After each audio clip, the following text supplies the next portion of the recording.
Those two words sat in the middle of my screen, stark and unblinking, like they'd always belonged there. The office was still waking up, elevator chiming down the hall, someone laughing too loudly near the coffee machine, but my world had already gone quiet.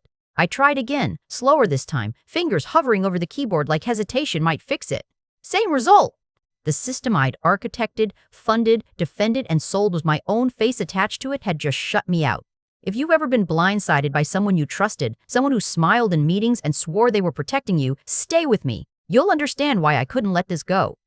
The air smelled faintly of burnt coffee and printer toner, that sharp office scent that always made my jaw clench. My palms were slick against the aluminum edge of my laptop. I refreshed once more, already knowing it wouldn't change. This wasn't a glitch, it was a decision. My CTO, Ethan, had root access. We debated it endlessly when we were scaling. How much power was too much? How much trust was required to move fast? He'd laughed then, leaning back in his chair, saying, "I worried too much. You're seeing ghosts," he told me. "Security paranoia kills innovation."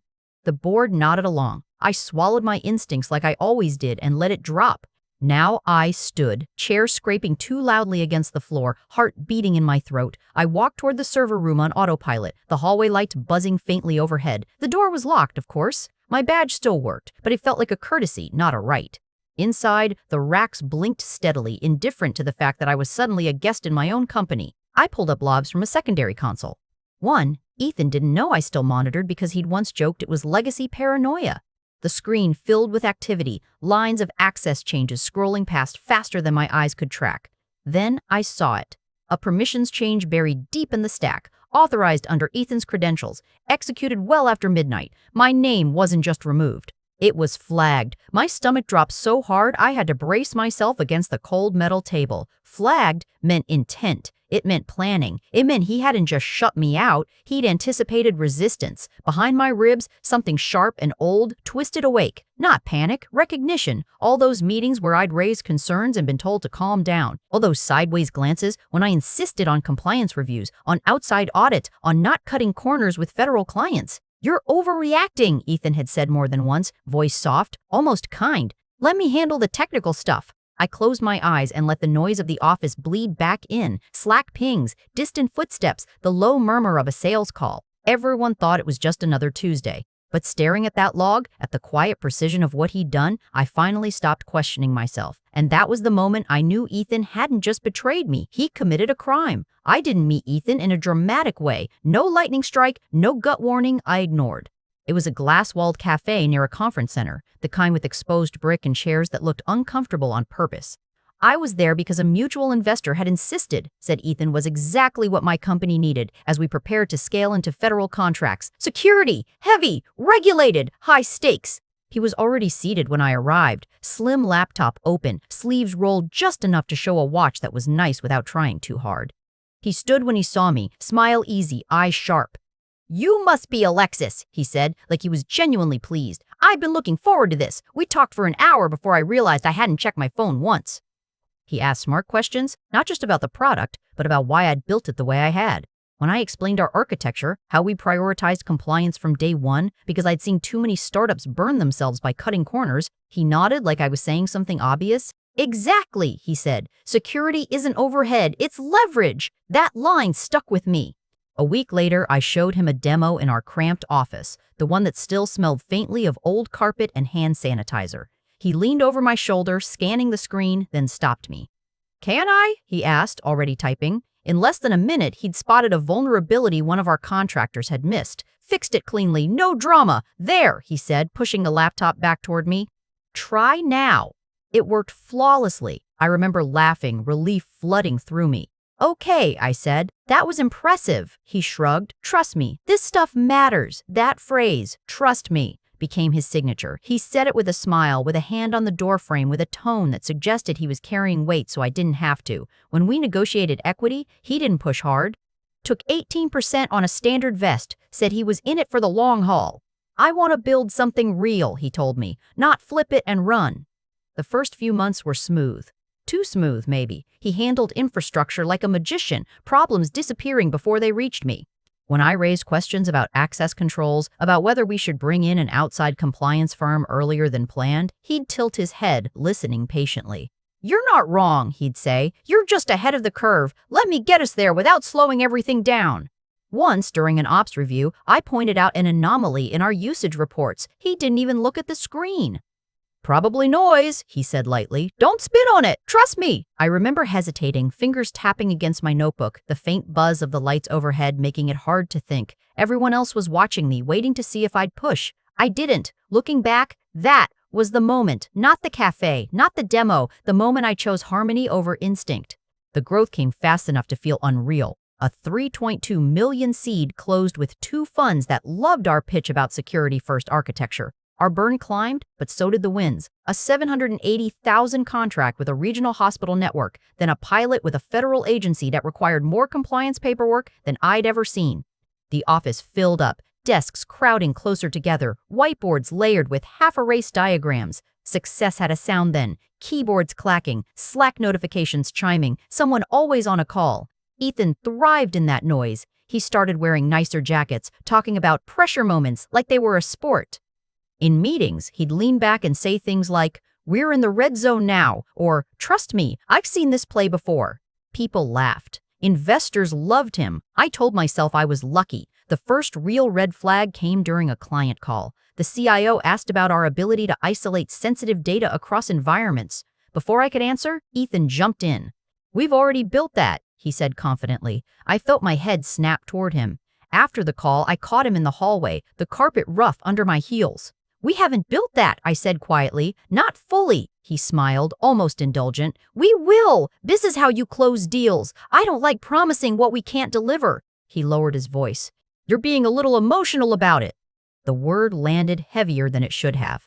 I swallowed it, told myself to pick my battles. Then there were the late-night changes. I'd log in early and notice configurations slightly altered, documentation missing comments I remembered writing. When I asked, Ethan waved it off. "Clean up," he said.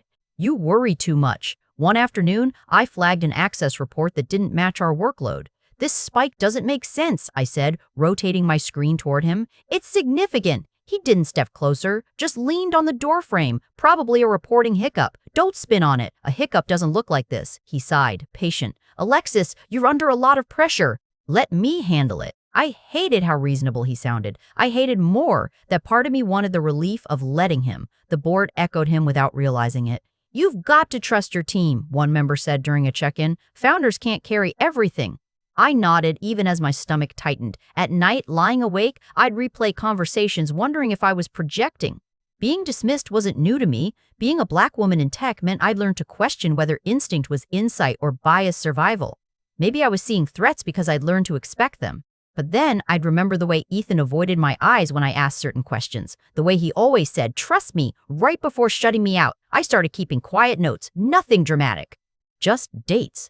Patterns. A feeling I couldn't shake, and as the company raced forward, applause getting louder, that feeling grew heavier, like I was standing on a stage that might collapse, wondering who'd loosened the bolts. I didn't go looking for proof because I wanted to burn everything down. I went looking because I needed to sleep again. The night after I got locked out, I sat alone in my apartment, shoes still on, laptop balanced on my knees, the room lit only by the glow of the screen. Outside, traffic hissed against wet pavement. Inside, my thoughts kept looping. Maybe this was a misunderstanding. Maybe he was staging some kind of security drill and forgot to tell me. Maybe I really was overreacting the way they always said. Though I started small. The way I always do when I'm scared. I pulled an old backup from a system Ethan had once dismissed as redundant paranoia. It took longer than usual to load, the progress bar inching forward while my leg bounced uncontrollably. When it finally opened, I searched for permission histories. My name showed up everywhere until it didn't. Then came a cluster of changes, all routed through Ethan's credentials, executed quietly, methodically. My mouth went dry. I cross-checked with billing data, fingers trembling as I toggled between screens. That's when I saw the invoices, not just higher than expected, structured differently, services rerouted, charges bundled under a vendor name I didn't recognize. I copied it into a separate document, heart thudding so loud I was sure the neighbors could hear it. The incorporation record took longer to find, buried deep, intentionally. When it finally surfaced, my vision went fuzzy around the edges. Same state, same timeline as our biggest contract expansion. An entity with a purpose description vague enough to hide anything, and a registered agent that led straight back to someone in Ethan's orbit. I stood up too fast, dizziness washing over me. My hands felt numb, like they belonged to someone else. I paced the length of the room, carpet rough under my bare feet, trying to breathe through the metallic tang creeping up the back of my throat. "Okay," I whispered to no one. "Okay." Then I opened my email archive. I searched for phrases he used all the time. Trust me, red zone, clean up. Most of it was harmless, charming even, until I found a thread I'd never been copied on, forwarded accidentally to an address I still had access to. I read it once without understanding, twice with growing dread. By the third time, I felt something inside me go cold and sharp. "She's too distracted to notice," Ethan had written. "Once the access changes are permanent, we can move faster." Distracted, like I wasn't the reason any of this existed. I sank onto the couch, laptop heavy in my lap, staring at those words until they blurred. All the moments I'd second-guessed myself came rushing back. The meetings, the jokes, the patient smiles. He hadn't just dismissed my concerns, he'd planned around them. That was when it stopped being about hurt feelings or internal politics. What I was looking at, unauthorized access, misrepresentation tied to federal work. It wasn't just betrayal, it was exposure, legal, regulatory, the kind that doesn't stay quiet. My phone buzzed with a Slack notification I couldn't open. Somewhere, the company was still moving without me, and I realized, sitting there in the half-dark, that if I made the wrong move next, he wouldn't just take my company, he'd make sure I took the fall. I didn't sleep for 2 nights after that. Not really. I lay on top of the sheets in the same clothes, phone face down on my chest, listening to the refrigerator cycle on and off, my mind replaying every possible outcome, like a courtroom I couldn't escape. By the second morning, my hands were shaking so badly I spilled coffee grounds across the counter and just stared at the mess, unable to care. I called outside counsel first. Not the firm Ethan preferred, the one he'd insisted was efficient, but a woman I'd met once at a compliance panel. Her voice was calm, practiced, almost soothing as I explained what I'd found. I could hear papers shuffling on her end. "So you have logs," she said carefully, "and emails. Yes, and unauthorized access tied to federal work." There was a pause. "Do you have proof of intent?" "I have him saying I wouldn't notice." "That's suggestive," she said, "not definitive." My chest tightened. "So what do I do?" "You move slowly," she replied. "If you confront him without airtight evidence, he'll wipe everything. And if regulators get involved before you control the narrative, they won't care who built the company. They'll care who was in charge." I hung up feeling smaller than when I'd called. Next was the board chair. I framed it carefully, kept my voice steady. I talked about anomalies, about concerns, about risk. He listened, then sighed. "Alexis, this is a lot. Are you sure you're not reading into it? Big contracts create stress." "He locked me out," I said. "Temporarily," he replied. "Let's wait for clarity." Wait. The word felt like a dismissal dressed up as wisdom. My sister called that afternoon. I hadn't told her anything, but she could hear it anyway. "You sound tired," she said gently. "I am. You eating?" I looked at the empty kitchen, the cold coffee ring on the counter. "I will." After we hung up, I sat in my car in the parking garage, forehead pressed against the steering wheel, and cried so hard my ribs hurt. Not because he'd betrayed me, but because everyone I turned to seemed to be telling me the same thing. Don't make trouble. Don't be dramatic. Don't be wrong. That night, alone again, doubt crept in like fog. Maybe this was paranoia. Maybe this was what happens when you've been underestimated your whole career. You start expecting malice everywhere. I opened the evidence folder, stared at it, almost hoping I'd see it differently this time. But the words were still there. "She's too distracted to notice." I thought about how easily he'd painted me as emotional, unstable, overwhelmed. How quickly that story could stick if I wasn't careful. If I moved wrong, he wouldn't just survive this, he'd rewrite it. By the time the city outside my window went quiet, I understood something with brutal clarity. No lawyer was going to save me yet. No board member was going to stick their neck out. If I wanted the truth to matter, I was going to have to carry it myself. The name came to me while I was brushing my teeth, foam dripping down my wrist, eyes hollow in the mirror. Riley! I hadn't spoken her name out loud in almost a year, but it landed in my chest with the weight of relief and shame all at once. Riley had been our first real security hire back when the company was still duct taped together by late nights and blind faith. She was sharp in a quiet way, the kind of engineer who didn't talk much in meetings but always asked the one question that mattered. When she left for a forensics firm, I'd told myself it was just timing. People move on. Founders don't get to take it personally. Now I sat on my couch, laptop open, Slack cursor blinking in an empty message window with her name at the top. The apartment smelled like cold takeout and toothpaste. My hands hovered, then dropped. What was I even asking for? Help? Validation? Proof that I wasn't losing my mind? I typed, deleted, typed again. Need a friend. Not official. Are you around tonight? The reply came faster than I expected. Bring coffee. This sounds bad. We met at a quiet bar near her office, the kind that stayed dim even during happy hour. Riley looked the same, hair pulled back, eyes sharp, no wasted motion. She slid into the booth across from me and didn't bother with small talk. Who fucked you over? She asked. Something in me cracked. Not enough to cry, but enough that my voice came out thinner than I wanted. My CTO, I said. He locked me out. And I think he's been funneling access through a shell entity tied to our federal contracts. She didn't flinch, just nodded once. Show me. I pulled out my laptop, the table sticky under my forearms, and walked her through what I had. Logs, invoices, the email. Riley leaned closer, eyes scanning, fingers tapping lightly against the wood. Okay, she said finally.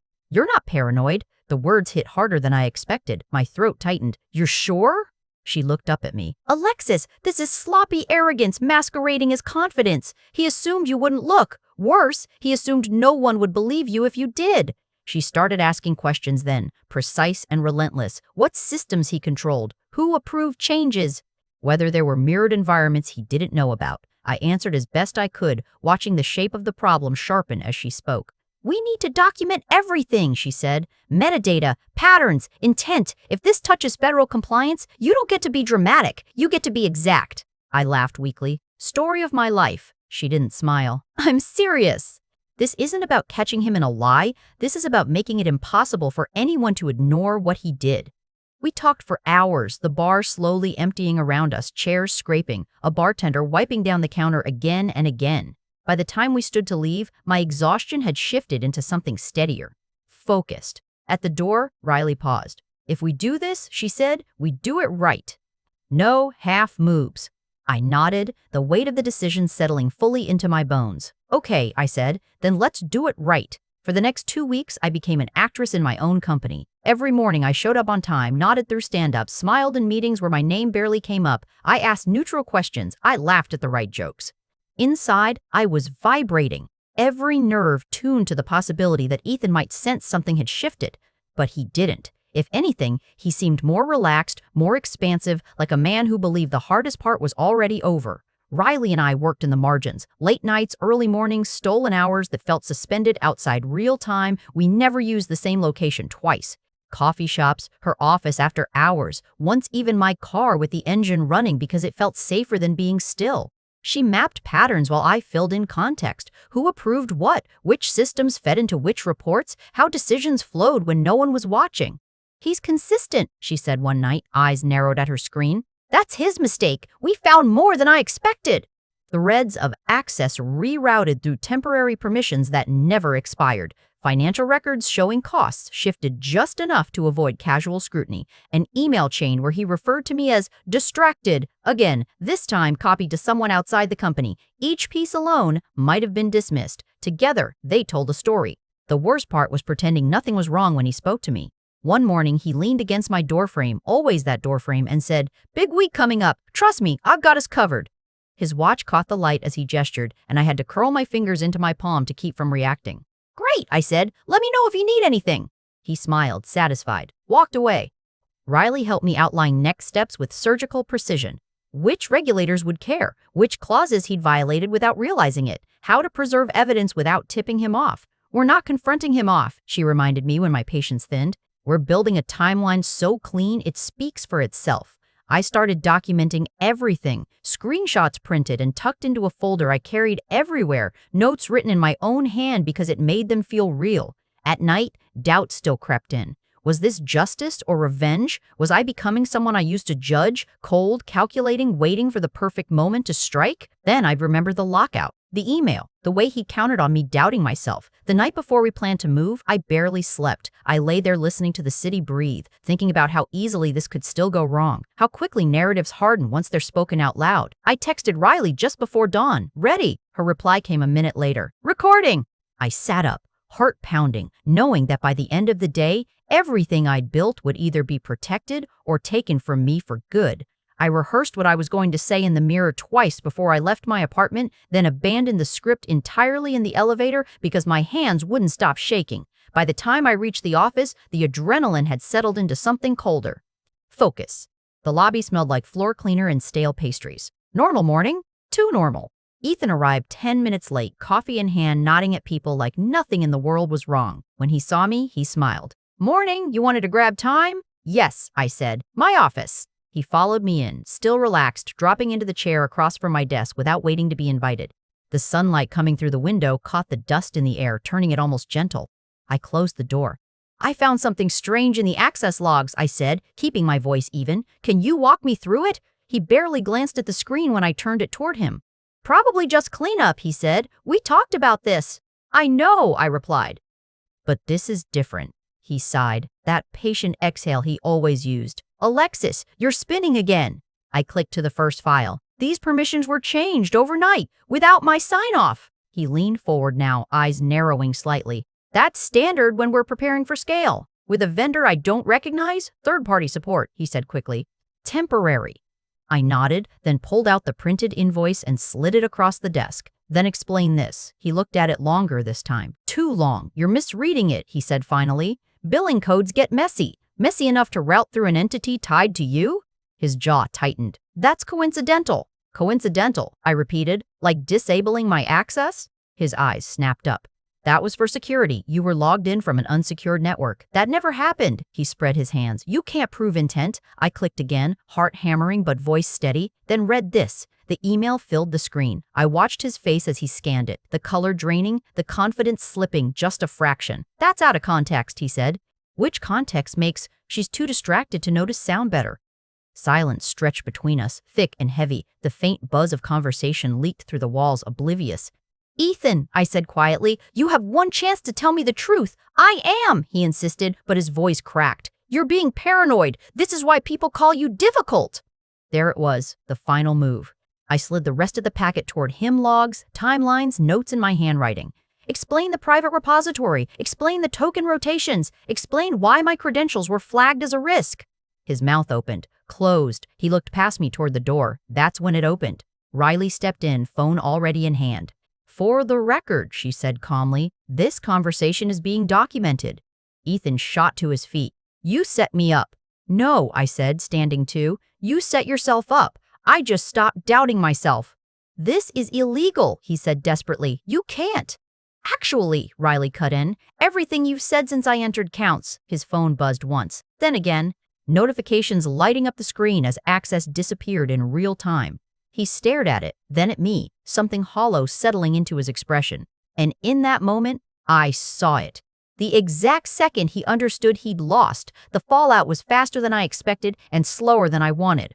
Within minutes of Ethan leaving my office, escorted quietly by HR, eyes down, phone still buzzing. The board was on an emergency call. I sat at the conference table alone, speakerphone glowing in the center, the surface sticky from someone's forgotten soda ring. My hands had finally stopped shaking, but my shoulders ached like I'd been carrying something heavy for years and only just set it down. I didn't editorialize. Riley had warned me against it, so I walked them through the timeline instead. Access changes, compliance exposure, financial rerouting. I read his own words back to them without emphasis. When I finished, there was a long pause. One board member cleared his throat. "So this wasn't a misunderstanding," he said quietly. "No," I replied. "It was a pattern. The vote was unanimous. Termination for cause, immediate suspension of all access, authorization to notify regulators before someone else did it for us." I listened to the formal language like it was happening to another company, another founder. When the call ended, I sat there staring at the blank wall, ears ringing in the sudden silence. Notifications followed. Emails from counsel, calendar holds labeled vaguely, a message from the board chair that read simply, "You did the right thing. I didn't feel vindicated. I felt hollowed out." The next days blurred together. We disclosed, carefully, precisely. Federal investigators asked for documentation, then more documentation. Riley's timelines held up under scrutiny, clean and unemotional. I sat through interviews where strangers dissected decisions I'd made under pressure, my leadership, my judgment. No one accused me outright, but every question carried the same undercurrent. "How did this happen on your watch?" Ethan's world shrank quickly. His company email disappeared. His calendar emptied. I heard through the industry whisper network that a job offer he'd been bragging about evaporated overnight. His name stopped coming up in rooms where it used to carry weight. One afternoon, weeks later, I caught my reflection in the bathroom mirror at the office. I looked older, tired in a way sleep doesn't fix. I splashed water on my face, the fluorescent lights too bright, and wondered how much of myself I'd traded for survival. The company stabilized. Clients stayed. Some even thanked us for taking security seriously. Outwardly, it looked like a win. But at night, when the noise finally died down, I'd lie awake replaying everything, every moment I'd been told I was paranoid, every time I'd swallowed a concern to keep the peace. Justice had been served. Yes, the machinery of consequence had done its work. For 8 months after that, my life was measured in meetings that felt more like interrogations, conference rooms with no windows, voices asking the same questions in slightly different ways. I learned how to answer without apologizing, how to say, "I don't know," without sounding weak, how to sit still while my leadership was dissected like a case study. The deposition was the worst day. 6 hours under fluorescent lights that hummed just loudly enough to make my teeth ache. Ethan sat across the table from me, smaller somehow, suit rumpled, eyes fixed anywhere but my face.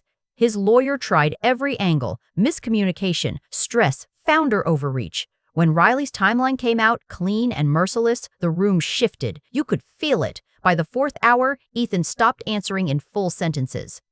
When they asked if he'd acted to remove me from operational control, he hesitated, long enough that it mattered. "I acted in the company's best interest," he finally said. "No one followed up. They didn't need to." There were other hard moments, calling clients myself instead of delegating. Sitting across from a CIO who trusted us and explaining calmly that we'd caught the breach internally before any data was compromised. Some conversations ended with relief. One ended with silence so long I thought the call had dropped. "We're staying," she said eventually.